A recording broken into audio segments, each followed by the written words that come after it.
listening to the Veterans Impact Show, continuing the mission of service and bringing together our civilian and military communities. Brought to you by Fairway Independent Mortgage and Lone Star Wealth Strategies. Don't worry, retire happy and work with us. Good day. This is the Veterans Impact Show. I'm Jim Blythe, U.S. Navy veteran. My wife, Diane, is handling the social media and is our producer, and she really tells me what to do and where to go. And Nathaniel, I am so thankful for the engineering you do. Be able to see everything is thanks to Nathaniel and joining us today. A very dear friend of mine, Lieutenant Colonel Ginger Simonson, better known as my little sister.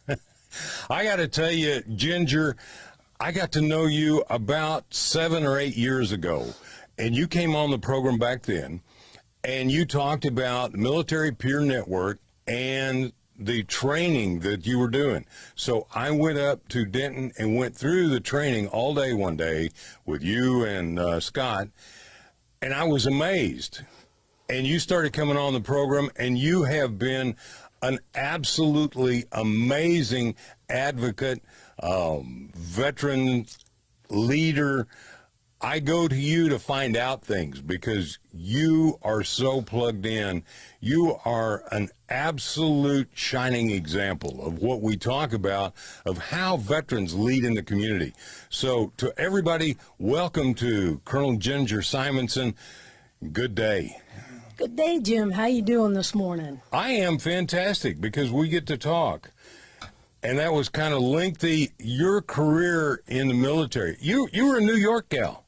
Yes, born and raised in Queens, New York. So I had the benefit of all the wonderful museums and culture and food in New York, as well as the upstate experience in the mountains. So I had a pretty good send-off from my home state. Well, what motivated you? What took a sweet, beautiful young lady like you and got her into the Army?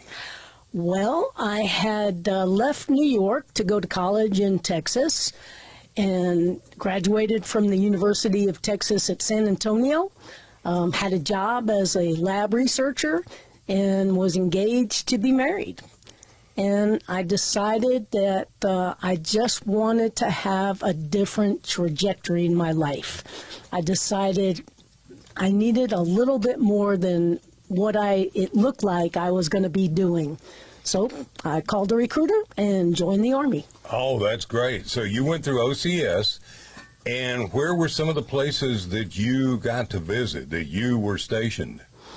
Well, of course, I graduated from Benning School for Boys at Fort Benning, Georgia. Spent 3 different tours at Fort Hood, Texas, because I kept asking to go there. Had the most troops and the most activity, and it had 2 divisions. I spent a couple of tours in Korea, 1 tour in Greece, and I also spent time in Iraq. Wow. So you were in the combat zone in Iraq. What did you do in Iraq, if I may ask? You can. It was a very non-traditional job that I had. I had gone up to the Army and Air Force Exchange Service headquarters in Dallas because I wanted to retire, actually, and to help take care of my mom, who had been diagnosed with cancer.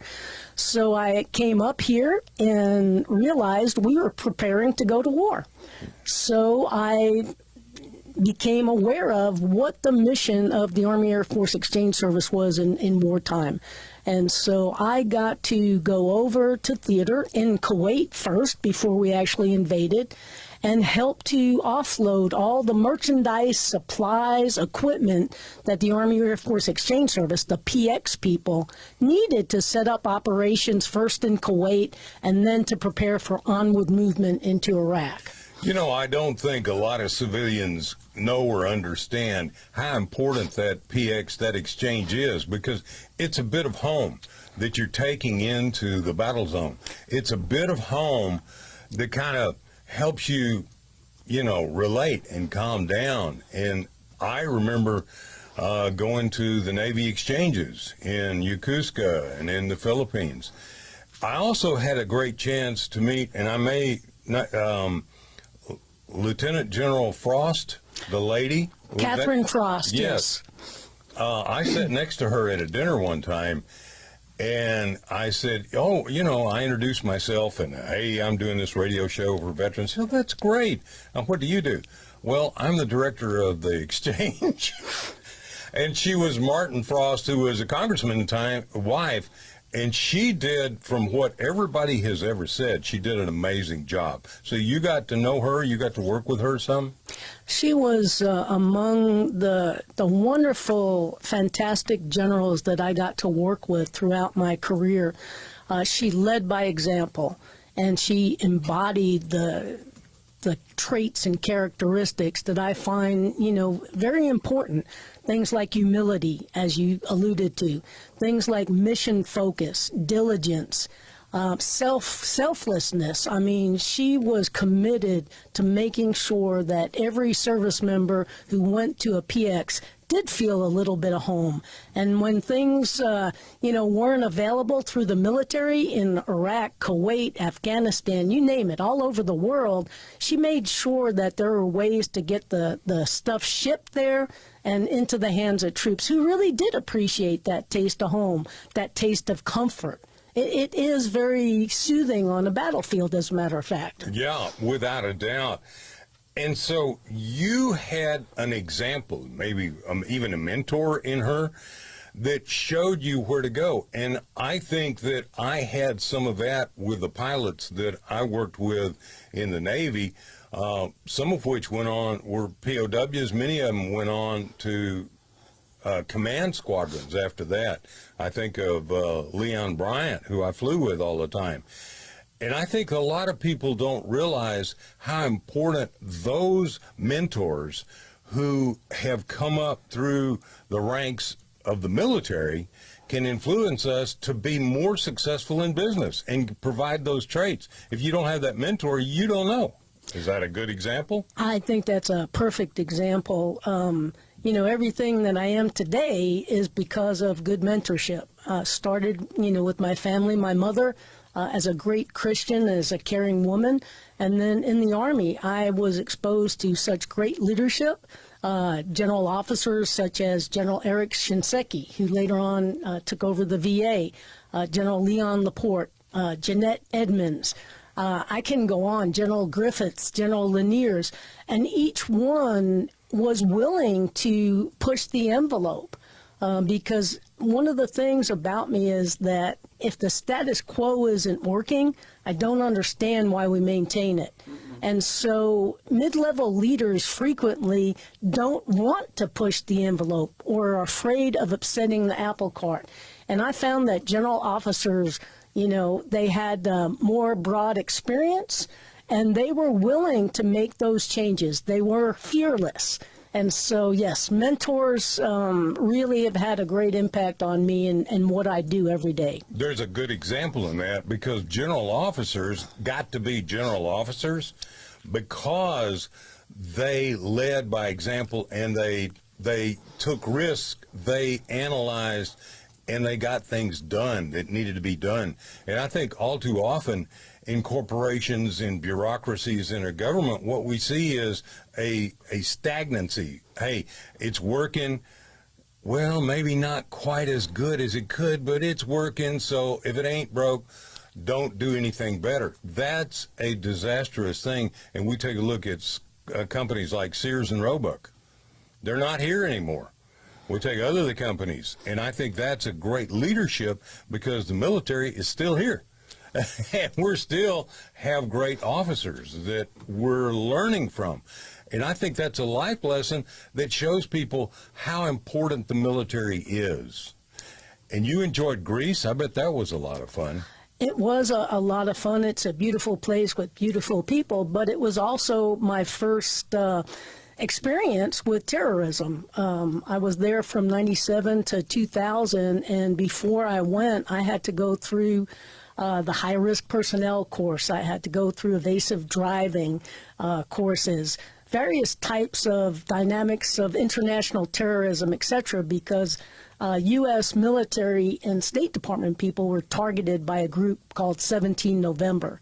So I drove armored vehicles. I carried 24/7.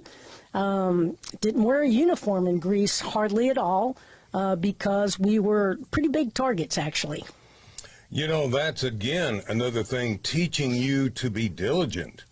In today's world, I know Diane and I were talking about how you got to pay attention more in traffic, how you got to pay attention. If you go into a grocery store, what's your way out? If you're in church, I look at what's our way out. We have to be more diligent today. And I think it's changed, because you were in Greece when there were terrorism. Well, we're here in the United States now, and guess what? We got terrorism. It's happening every day. You know, that's a great point, Jim. It reminds me when I came back from Greece, and I frequently came back from Greece on temporary duty trips, accompanying Greek general officers to various military programs. And basically, every time I got off the plane and touched the ground in America, there was this weight off my shoulders. I didn't feel like I had to look over my back or see what was going on. I didn't have to be hypervigilant. And, you know, it was so sad when that all changed on 9/11.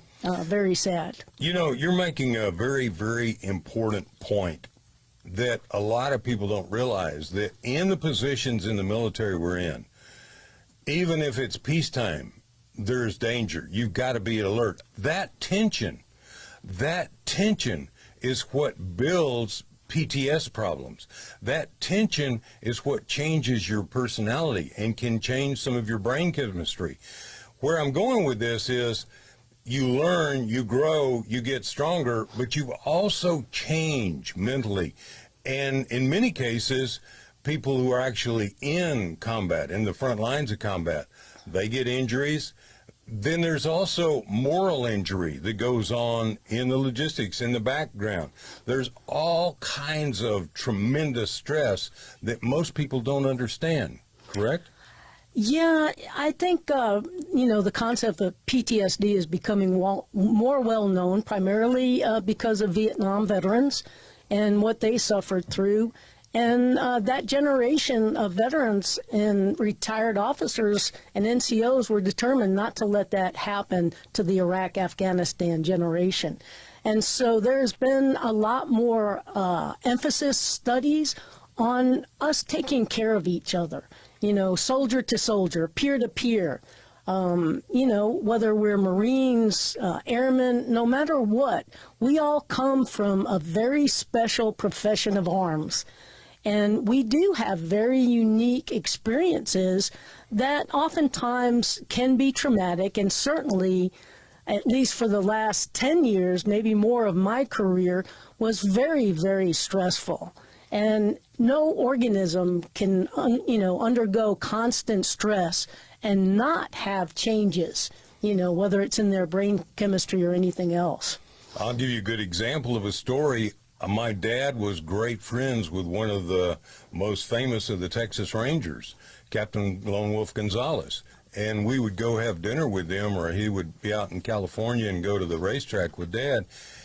And Captain Gonzalez was always had his back to a wall, always faced a door, and you could tell in his eyes that there was always an apprehension.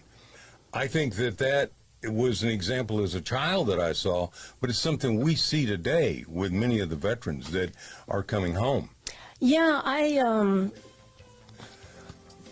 I had a few experiences with hypervigilance when I came back, and realized that I too struggled with some post-traumatic stress.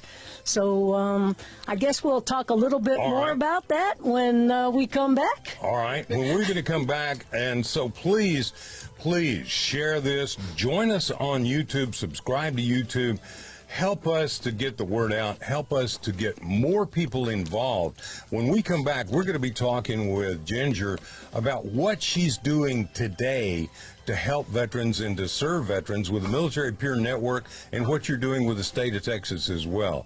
This is the Veterans Impact Show. I'm Jim Blythe, U.S. Navy veteran, and joining me again, Lieutenant Colonel Ginger Simonson, United States Army, retired, but she never quit. She is still continuing the mission. Memorex. It's not Memorex.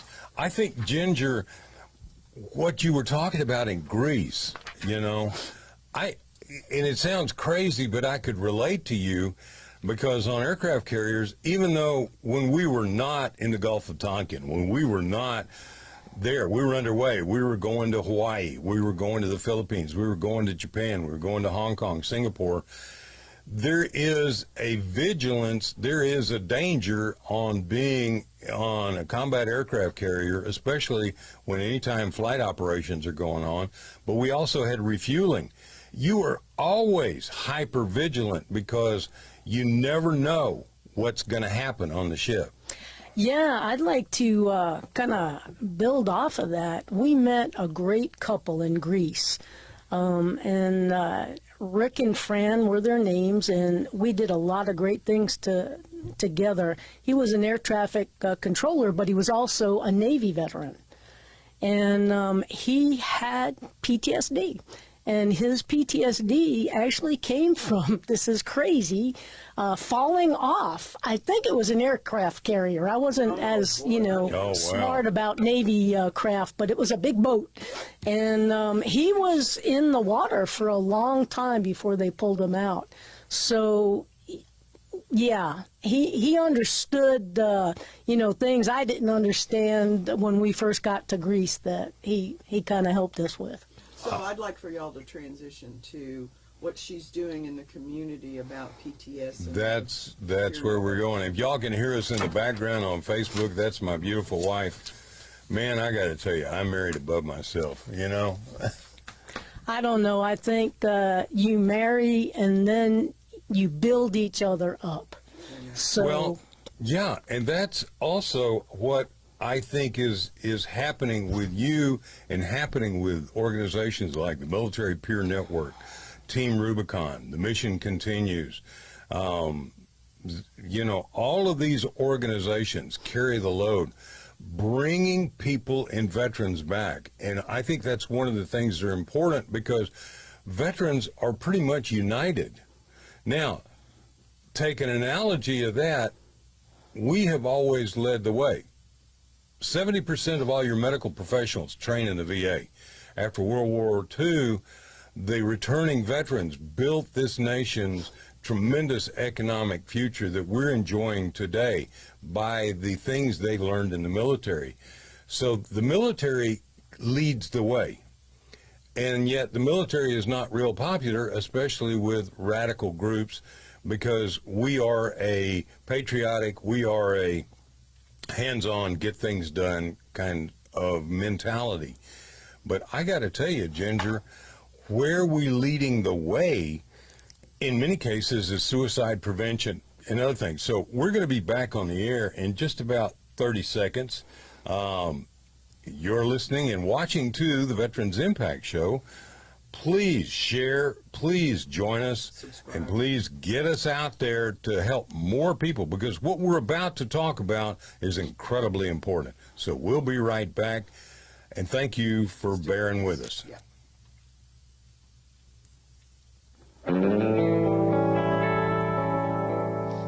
Welcome back to the Veterans Impact Show, and thanks to our sponsors, Fairway Independent Mortgage and Lone Star Wealth Strategies. Now, let's continue this great conversation. Ginger Simonson, Lieutenant Colonel, United States Army, retired, incredible veteran advocate, fearless leader in the veterans community. We've been talking about your background and talking about and leading up to when you got out of the Army, kind of what happened to you, because what I want to go to is how you got motivated and where you are today in our community and what you're doing to help. Well, I actually got out, as I mentioned earlier, to help my mother through her terminal cancer diagnosis.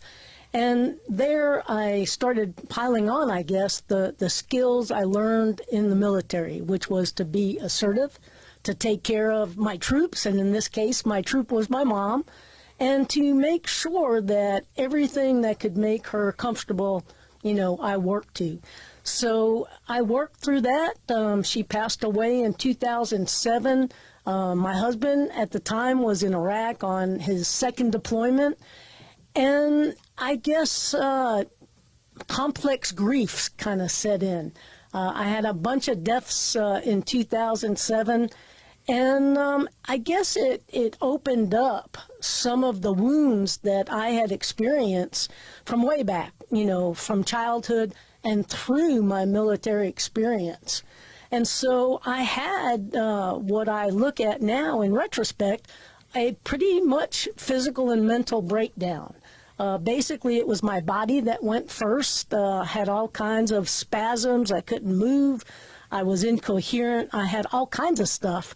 And it turned out the doctors who originally thought I might be coming down with multiple sclerosis, kind of realized that there were some other things going on, some physical changes that were due to probably metabolic changes in my chemistry based on stress. So I had some significant thyroid problems that were causing some of my incoherency, things like that.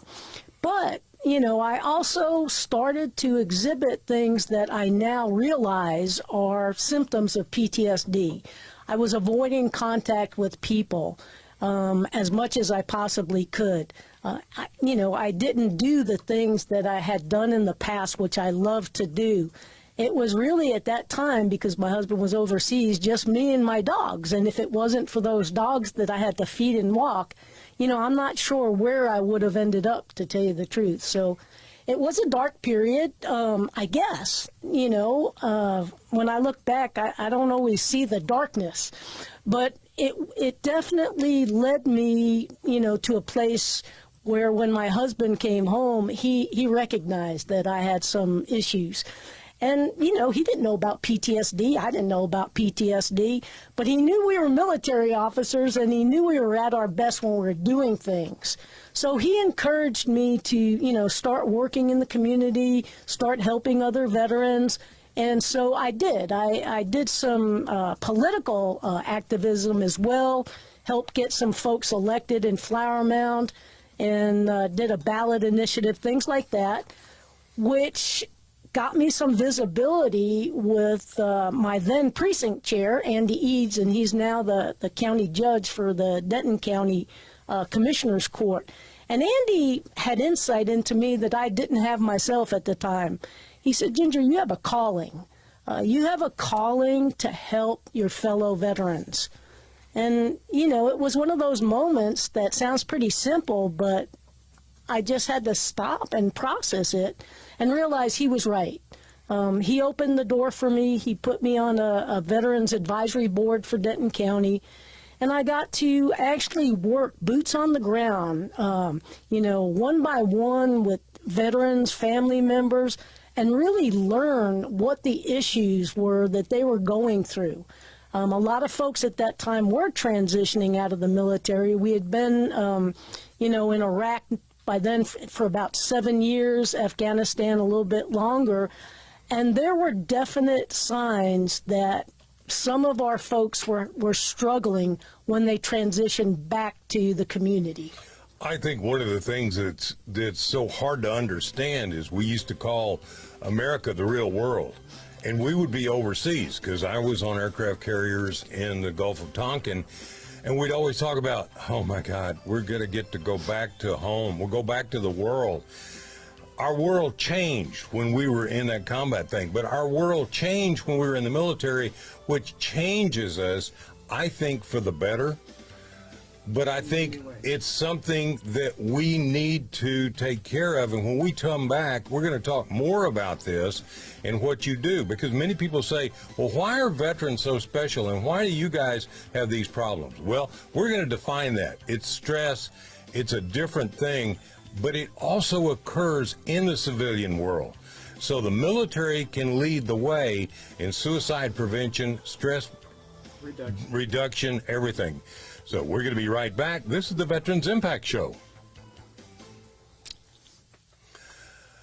Facebook, I hope you're enjoying this conversation as much as I am. Ginger and I have been friends since 2015, and you were one of the first people that I interviewed, and I went through your class, the Military Peer Network, and it was really about 4 families in suicide prevention. It was really about what do you say to somebody? Yeah, I think it was at that time making sure people understood that, this is a normal thing, that when you're exposed to extreme conditions, when you're exposed to a totally different lifestyle, as basic training and a military career enlistment will give you, that when you get out and rejoin the civilian world, there's a transition back that it's not as easy as you would think. I mean, some transitions in our life, let's think about them. Going from adolescence to adulthood, going from, having your parents there and vibrant to watching them decline and pass away.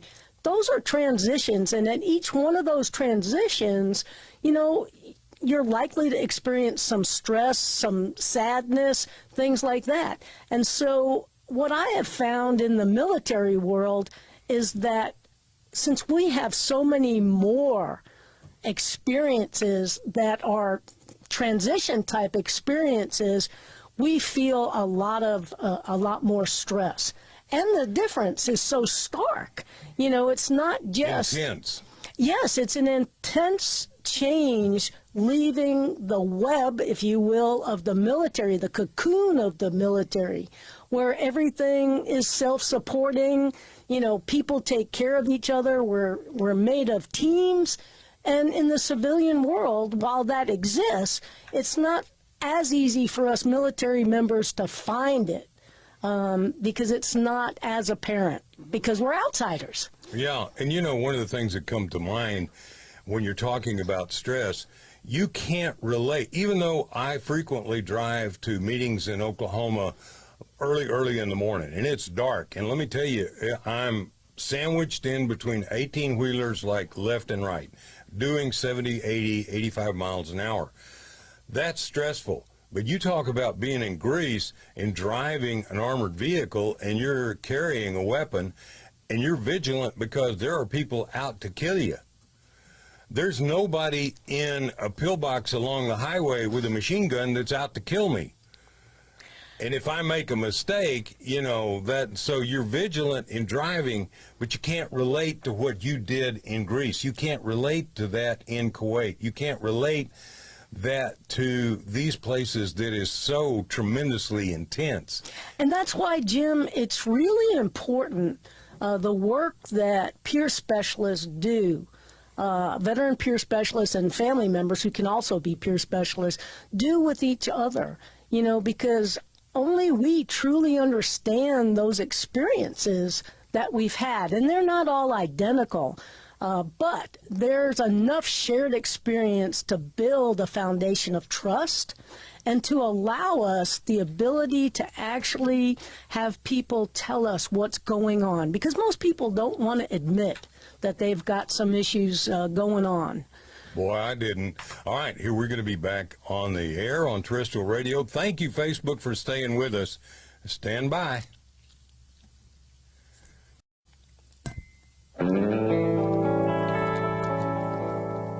Welcome back. This is the Veterans Impact Show, and thanks to our great sponsors, Fairway Independent Mortgage and Lone Star Wealth Strategies. Now, let's continue this conversation. I got to tell you, Facebook's got an advantage over you, radio, because Ginger and I are having great conversations. So go take a look at us on Facebook, share this, join us on YouTube, and share this with other veterans, because this is important.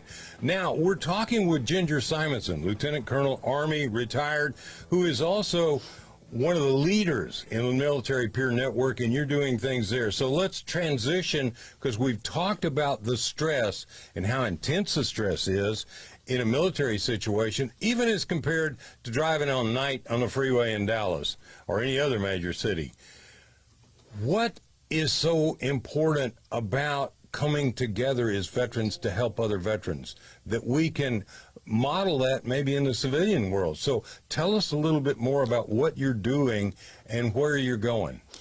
Well, I think the mentorship piece is important, and that peer piece of sharing your experiences, not wanting someone else to suffer what you went through, or to not suffer as long as you might have suffered.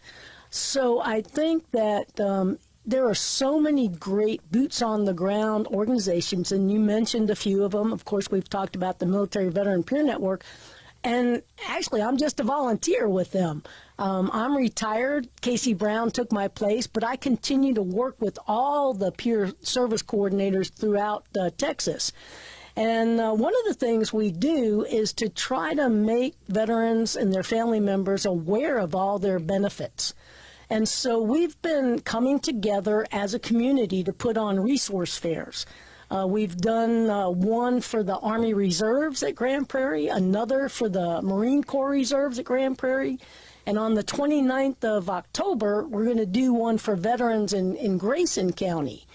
I'm excited about the one in Grayson County because it represents something that I've been working on for the last 2 years, the ETS sponsorship program, which is a VA public-private partnership that aims to bring members of the community, like all of us in this room, who are willing and desirous of getting some training so they can help service members transition more comfortably to have a nice, safe landing into the community they choose to be their home. And so ETS sponsorship has some other programs besides connecting with transitioning service members. They can be 6 months out. You can register if you're on active duty and request a sponsor. If you're like me or Jim, you can get online and register to become a sponsor. But what the other thing that ETS is doing, it's driving other types of partnerships. There's also a program that they're affiliated with called Veterans Onward. And I'm going to give it to Diane so she can show folks. But Veterans Onward really is a way where community colleges, like Austin College up in Grayson County, can actually bring service members from Fort Hood and other bases to the quiet solitude of Grayson County and start letting them know, hey, these are the things that you're going to experience as you transition. And so the goal, at least one of my goals and Austin College's goal, ETS sponsorship goal is to kind of bring together community sponsors in the area with these service members who might just move to Grayson County, which is an up and growing community. I'm going to be there. So I'm going to go online and register. When is this in Grayson County? Because that's one of my favorite places. It's on the 29th of October, and it's from 10 to 1. It'll be at the VFW, which is on Baker Street in downtown Sherman. We're partnering with the Texas Workforce Commission, another fantastic veterans advocate who you should get on your show, and that's Katie Bailio. Oh, yeah. She's got the lead, and then we're also partner with the Texas Veterans Land Board. Mallory Morris. Mallory, we had Mallory on not too long ago because a lot of people in Texas, and especially I think some of our South Texas listeners, don't always know what all is available through the Texas Veterans Land Board. So getting these benefits, and I think a lot of people also don't know that in Texas we have county veteran service officers who can navigate the unbelievable paperwork that the government generates. I think we could save billions of dollars in a lot of trees if we could reduce the paperwork. But I think this is important. I'm going to be there. Maybe I could help you in some way. Now, that's Saturday on the 29th. What time does it start? It starts at 10 a.m. and goes to 1 in the afternoon, and there'll be food, there'll be some diversions for the kids, and, there'll be a lot of camaraderie. What's the name of it again? Whoa. Yeah, what do we call it? Oh man, I'm getting Well, a just call brain it the cramp. Grayson County Training. We'll get this up Grayson because, County Resource Fair, yeah. and oh boy, I can't believe You know it. what, Ginger? I could arrange with my co-host Chuck, and I can be up there. We could actually do a live remote from up there. I think that would be wonderful, a great opportunity to see, how a community can come together, because we expect, there will also be sponsors, and I mean that in the vendor sense, from the community who are not necessarily affiliated with the military or with veterans organizations, but who want to help in their community. How do you be a sponsor? Okay, well, you can register on Eventbrite, and we will get you the Eventbrite, stuff. It's on the Veterans Land Board website, and we just put out the flyer for the first time yesterday, so I apologize for not having We'll that post with it. me. All right, here's something that I want to ask you then, because we're national in scope. There are a number of people. We have great listeners in Jacksonville and in Virginia and other parts of the nation. How could somebody organize this sort of resource fair? Could they get a hold of you and say, can you tell us about it? Can you send us the book? Can you show us how we can access these resources? Because I'm thinking of, for instance, Wallace Green in Norfolk, Virginia. I'm thinking about Joe in Jacksonville. I'm thinking about some of the people in Santa Rosa, California, or in South Texas, in Kearns. How could we help them? So we have the resources to be able to do that, to set that up and show them? I'll be happy to share any information, but quite frankly, every state has a veteran service organization. And so that's the first thing, I would advise people to do. So Virginia absolutely has a very good, state veterans organization, a lot of material on there. Same with Florida. New York, believe it or not, has a well-developed website. California. So, check out those websites. The VA, believe it or not, especially if you care about homeless veterans, the VA does regular stand-downs, which is a different type of resource fair, focused solely on those who are either homeless or at risk of homelessness. So, I mean, there is just so much out there, and the thing that I learned way back when I started advocating for veterans is that the number of resources are overwhelming. There are over 40,000 nonprofits in the United States that serve veterans. How do you know which ones are the right ones? Here in Texas, we use the vetting process, if you will. We basically, check out the organization, see if it really is culturally competent to work with veterans, and see if they deliver the services they promise. So that's the word of mouth piece. And I know most of the younger veterans are using word of mouth and social media platforms like Facebook, but also Reddit has come out as an emerging place for active military members as well as veterans to get on and get help. So I think what I'm saying is there seems to be perhaps a distrust, of government agencies like the VA or the Texas Veterans Commission. Even though these organizations do fantastic and great work, it looks like today's veteran wants to, like former Vietnam veterans, wants to get their information and feels most comfortable getting their information, their support, at least initially, from a fellow veteran. Let me change the conversation for just a second, because most people know I'm very heavily involved with the VA healthcare system in North Texas.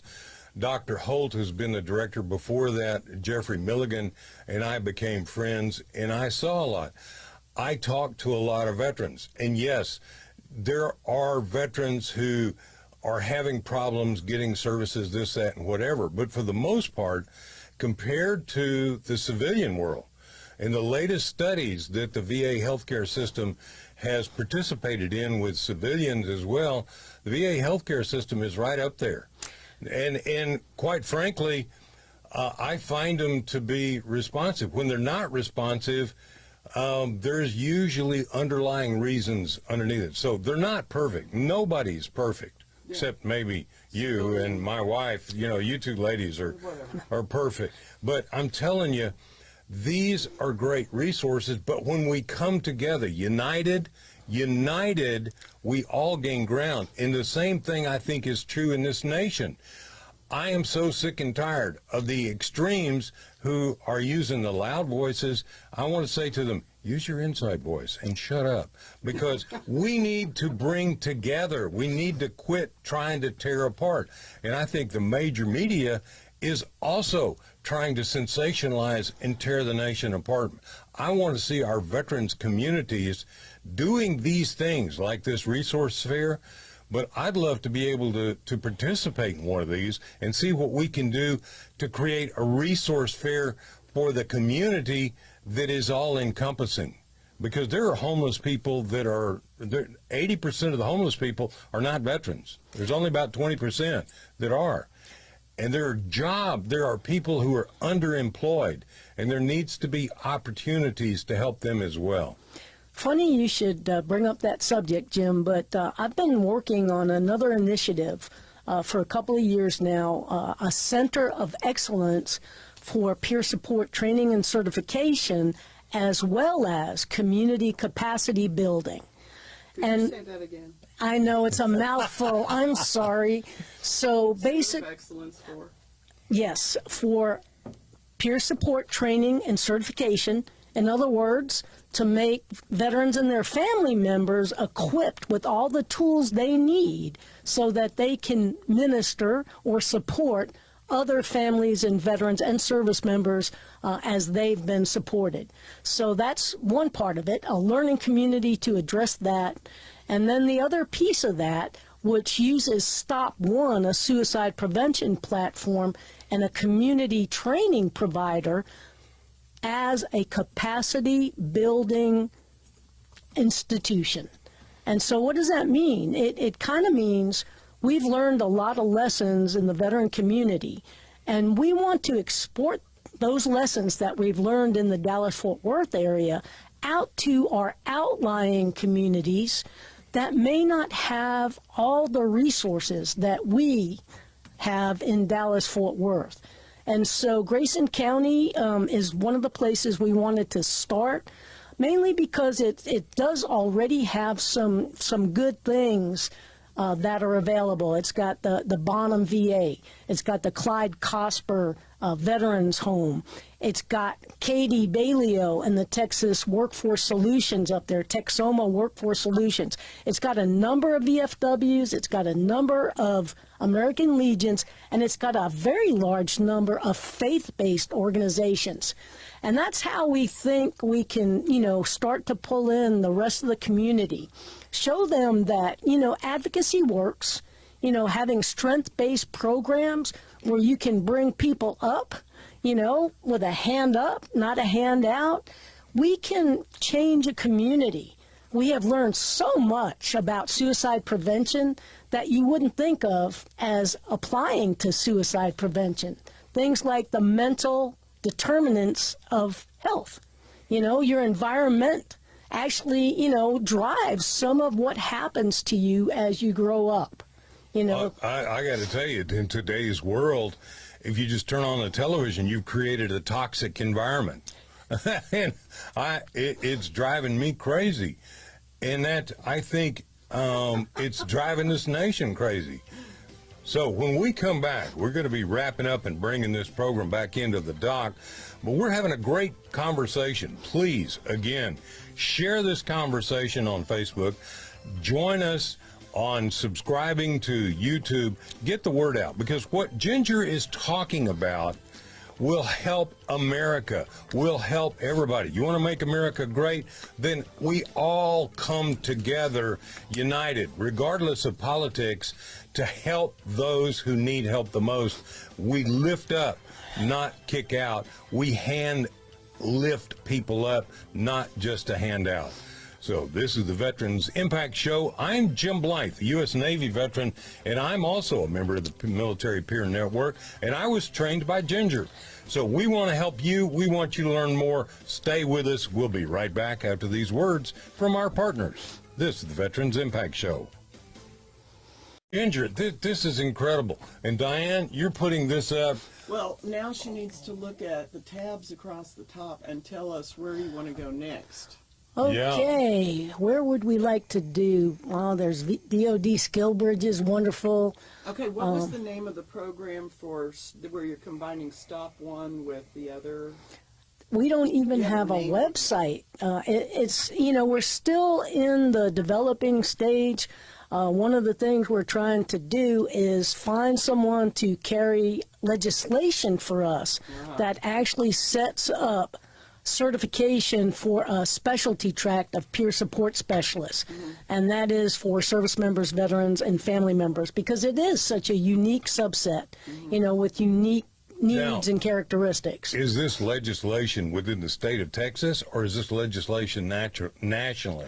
This in particular is in the state of Texas because the state legislature will open up for business on the 10th of January. And, those who get elected on whatever it is, the 4th or 8th of November on Election Day, they will be able to actually provide bills into the hopper as early as, the middle of November. And if we can get some traction on getting veterans related bills into the system, we have a good chance of getting them passed later on in the session. I know Tan Parker real well, and you do too. He is a phenomenal resource. He is the representative of the area you live up in the Mound of Flowers. Yes. I like it. We do have a mound in Flower Mound. You do. And nobody's ever excavated it to find out why. But anyway, I think it's important. So again, if there are other legislators out there that are listening, and we've got a whole state. We've got, I don't know how many members of the legislative body, both Senate and the House in the state of Texas, and you listen to this and you go, this is something to lift up. This is something to make changes, and it's gonna help everybody. And it's actually pretty easy to do. I've got to say that's one of the best things about Texas is the legislature, because ordinary citizens like you and me, we can come up with an idea and we can talk with our local state rep or state senator and ask them, would they be willing to carry this bill into the state legislature? Routinely, there are bills that are passed that actually were caused by advocacy by veterans' family members and friends. Well, I know this last week, you Wednesday were down in Austin calling on legislative members. And I know I'm praying you got some pretty good responses. Yeah, I feel like they're always open. Texas as a whole is very supportive of the military and veteran community. And so, we're going to advocate.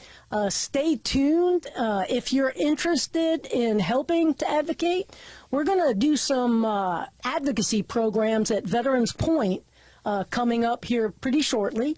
And, come learn how to change the world and change the legislature. All right, let's go back to the radio. We're going to be doing that. Facebook, thank you. Share this. Share it with your legislator. Send them to YouTube and say, hey, we want to support this.